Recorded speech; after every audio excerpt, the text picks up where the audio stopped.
안녕하세요. 진실의 힘 임팩TV입니다. 16일 영국의 국가사이버보안센터에서 충격적인 내용의 성명을 발표했는데요.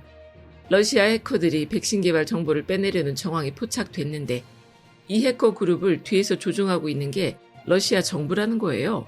아무리 국가 기밀을 빼돌리는 첩보전이 전통적인 일이라고 해도 이 와중에 백신 정보를 훔치겠다는 건 너무 비열한 짓 아닌가요?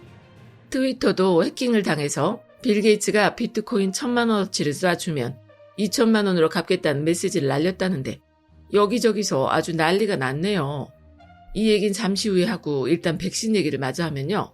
영국 사이버 보안센터에서는 해커가 어떤 조직에 접근을 했는지 또 해킹이 성공했는지 실패했는지 여부는 밝히지 않았어요.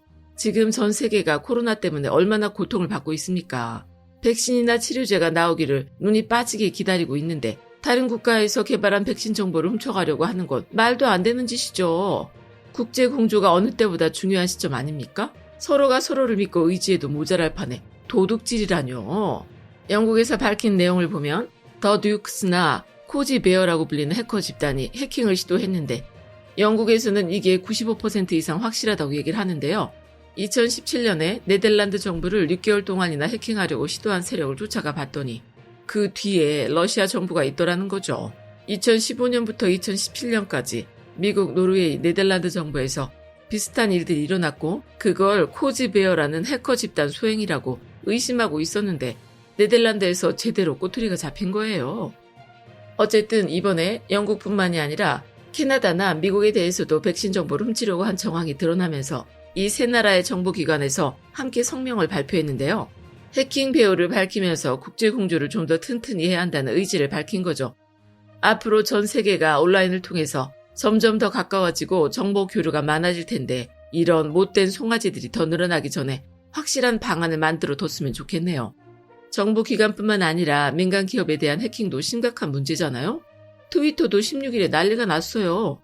트위터 관리자 계정이 해커들한테 털리면서 유명인들 계정이 줄줄이 도용당했고 결국 3시간 만에 11만 8천 달러, 우리 돈으로 1억 4천만 원 정도의 재산 피해가 발생했거든요.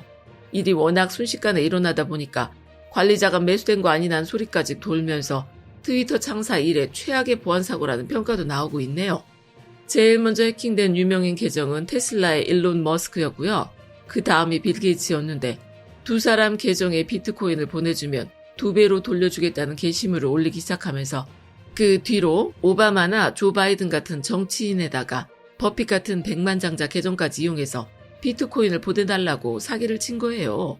비트코인 계좌는 주인이 누군지 알 수도 없는 데다가 비트코인을 따로 지갑에 넣어놓으면 누구든지 현금할 수가 있어요.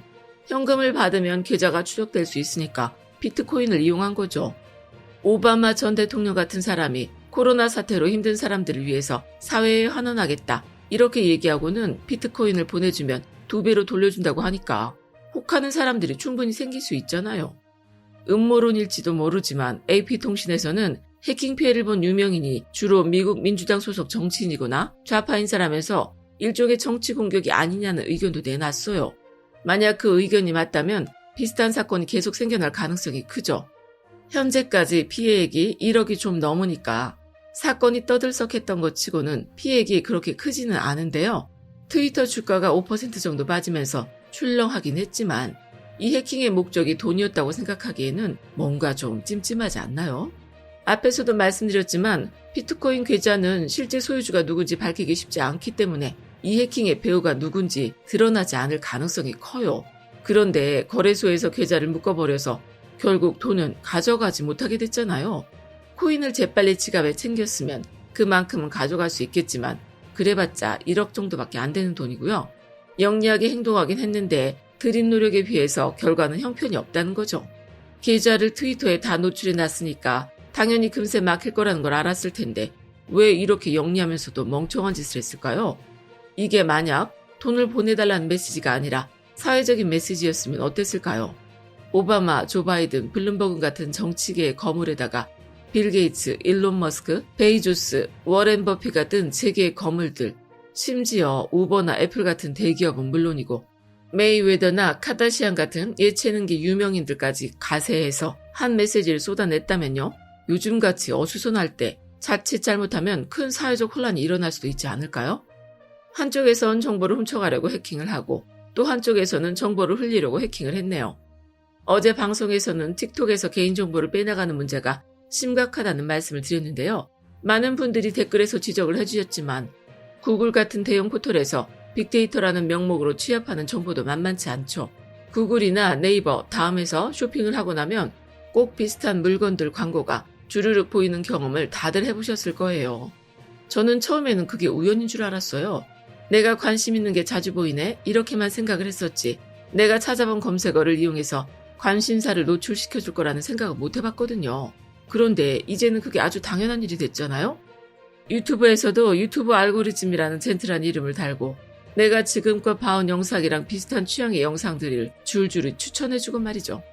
얼마 전에 구글이 사용자가 데이터 수집을 원하지 않는다는 옵션 설정을 했는데도 정보를 가져가서 고소를 당했어요. 6월에도 시크릿 모드로 설정해놓은 사용자 정보를 가져갔다가 6조 원짜리 집단 소송을 당했고요. 개인정보를 어떻게 다뤄야 할지 법에 정해져 있는 나라에서는 이렇게 소송이라도 할 수 있지만 사실 이제 막 생겨난 문제다 보니까 제도가 갖춰져 있지 않은 나라들이 더 많잖아요. 우리나라도 작년에야 데이터 3법이 통과되면서 개인정보를 어떻게 활용해야 할지 이제 막 틀을 만들어가는 중이고요. 구글이나 유튜브가 이용자의 취향을 족집게처럼 잘 집어내는 게 기업 활동에 얼마나 많은 도움이 되겠어요. 이거야말로 정보가 돈이 되는 사업이잖아요.